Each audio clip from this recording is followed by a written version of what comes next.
Hello, I'm Travis from REGENESIS Permaculture, Costa Rica. Welcome to this video series. This was originally a webinar we recorded, and the quality wasn't quite good enough. And so we're re-recording for our friends and family. And this is a series called Pasture to Paradise, transforming degraded pastures into abundant food forests. In this introduction video, I'm going to talk about the outline and also answer the question why. Why are we growing food forests? So the original webinar included the concept of food forests, understanding the challenges and opportunities of degraded pastures, site assessment, planning and preparing, strategies and techniques for transforming pastures into food forests, essential elements of food forest management, and the most common mistakes and keys for success. And there was also a question and answer, which went on for maybe 15 minutes. And the questions and answers have been integrated into this presentation. So this series will be longer than the original webinar to include the details from the question and answer. So the driver, the reasons behind why we're doing this webinar: in a world out of balance, ecological, economic, and social, and in need of deep healing, coming together in the act of creating, tending, and celebrating food forests unites individuals, families, communities, and humanity as a whole, as together we restore heaven on Mother Earth. Very simple. So thank you for joining. Slide this up. I used the word there very intentionally, the word individual. Whereas when we hear this word, many of us think that individual means like one person, isolated. And that's very far from the truth when we look at the etymology, the word origin. Whereas in Individuus, it means equal, undivided, impartial, indivisible, not separated, inseparable. So this is really important to keep in mind when we're talking about human beings. We're very social creatures. And if we're in isolation, we're not living a full life. We're not living as our ancestors, as humanity has lived for thousands and thousands of generations. So to return to that, we've experienced the pandemic. We've experienced humanity maybe in the most isolated way it has been, with not only the nuclear family being very isolated already, then the pandemic, with children unable to hug their grandparents, and even partners not able to kiss. So there's been this great separation of the individuals, of the people, and there's a great need to come back together. And so the planting of food forests, forest gardens, is great healing for us and for the planet. So brief introduction to me. My name is Travis. Once upon a time, born and raised amongst the lakes of Wisconsin. And before practicing permaculture, I studied sociobiology in university.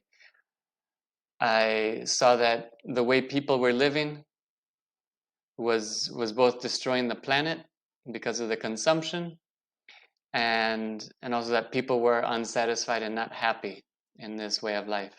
And so I had the deep question and lots of passion to explore, how is it then that humans are meant to live? How did we evolve to live and meet our basic needs and feel fulfilled?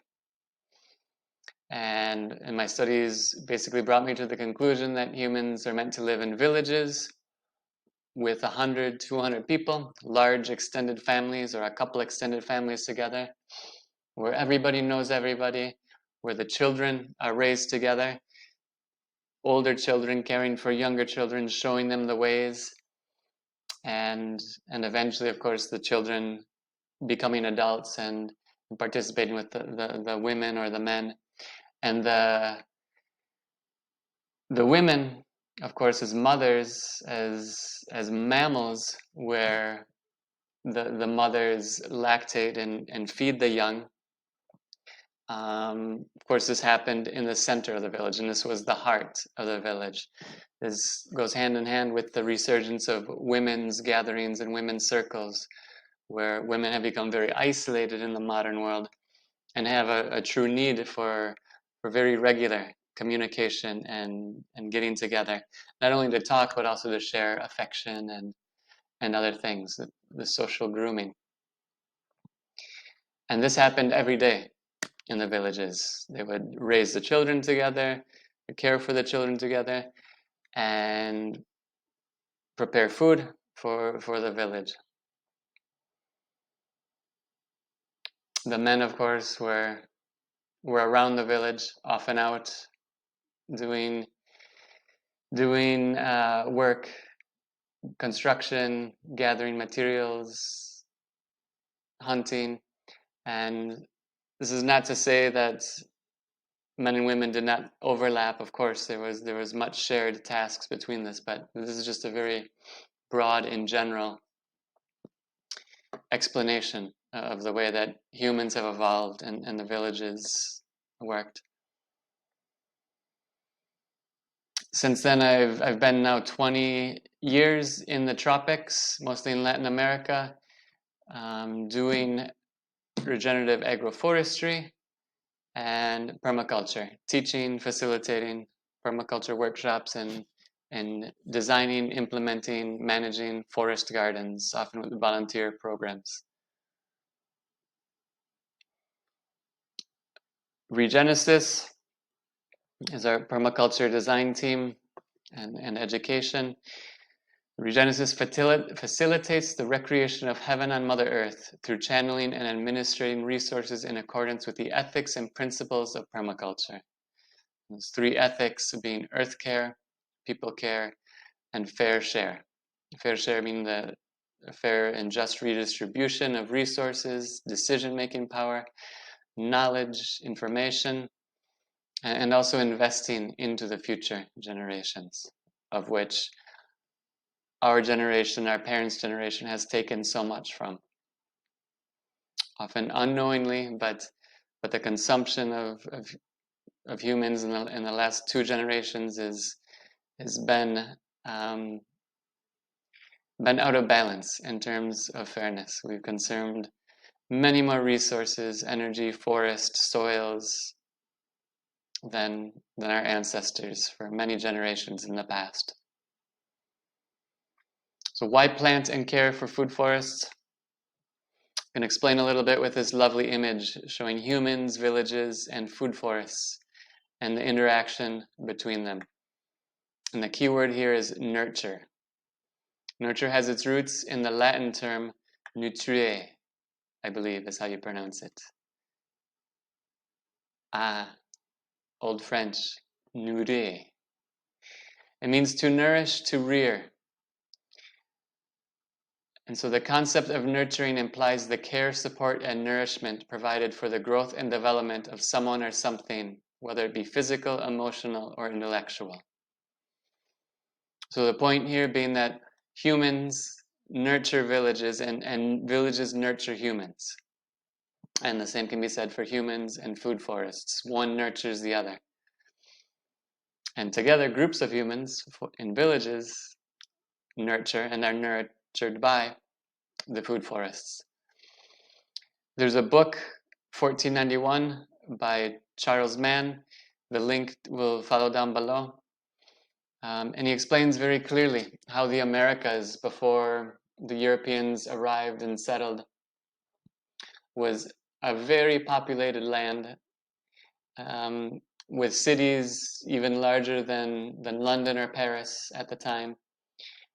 And there was more than 100 years passed before Christopher Columbus or Cristobal Colon, depending on which language you were taught to say his name in. There was more than 100 years that passed before he came to the Americas and before the first European colony was established. And why is this? This is because along the coast of North America, the coasts and the waterways, the land was so heavily populated that the Europeans were not able to come and establish a colony. They came, they fished off the coast, they traded, they documented the healthy, vibrant people, and the amount of abundance in the wildlife, in the plants, in the food. And it was only when disease was introduced and the population crashed that the Europeans were able to gain a foothold in the Americas and come and establish their first colony. So continuing on, the reasons that we plant food forests, apart from it being part of our human nature, the food forests provide for our basic needs. They provide nutrient-rich foods, medicines, honey, fibers, and materials for construction. Everything we need for building homes, caring for our children, is provided in a food forest. They're the foundation of our sovereignty, self-sufficiency, and resilience. They enable communities to produce our own food and resources locally, which makes us more immune and adaptive to economic and ecological stressors and surprises. So with climate change and the economic confusions, food forests provide resiliency and stability. And they're a form of regenerative agriculture. So that means apart from providing food and medicine, they also restore ecosystems, sequester carbon, improve soil quality, mitigate climate change, conserve water, support pollinators and beneficial insects, and biodiversity. The next couple of points are related to this forest bathing, in Japanese, Shinrin Yoku. And there's a whole bunch of health benefits to creating forest gardens, maintaining forest gardens, and simply spending time in the forest gardens, including improved mindfulness, psychology of well-being, more relaxed, decreased blood pressure, less stress, better attention, mood, creativity, and also the sounds of the insects, of the birds, of the frogs in a forest garden are very soothing and I believe can restore health in our cells that have become incoherent or out of balance because of the electromagnetic frequencies from cell phones, from Wi-Fi, and just from other ongoing noises. Time efficiency and reduced labor. People that live in food forests and depend on food forests have more free time than people who practice traditional agriculture or people living in developed industrialized cultures. So they have more leisure and in many cases a higher quality of life. Connection with nature, I already listed the benefits. And the health benefits of actually planting the food forest and maintaining it. It promotes physical health through exercise, cardiovascular, mental well-being, and the exposure to the healing power of diverse microbes. As opposed to annual or traditional agriculture or simple gardening, food forests, because they're growing in many layers, the exercise, the movements are much more diverse. Many things up, climbing trees, pruning, as well as down on the soil, planting and maintaining and weeding. And ultimately, the next 3 points have to do with well-being, social well-being, and especially since we've become so isolated over the pandemic in these past years and traumatized by what has happened. Food forests and the creation of them can bring us back to connect with our neighbors and community. And they provide lots of recreational opportunities for walks, picnics, meditation, photography, painting, writing, music, other creative endeavors, educational experiences, outdoor classrooms for learning about agriculture, wellness, biodiversity, ecology, and what a great classroom for children to come in and be a part of. And the community building of the actual work of planting, tending, harvesting strengthens social bonds and fosters cooperation and shared responsibility. So here are a bunch of references and one link to the 1491 book. This Google document that I'm reading down, this will be available in the link at the end of this video, in the description. And as well, there will be links to other documents that we have in our shared Google Drive, documents we've created for helping empower humanity and spread the information.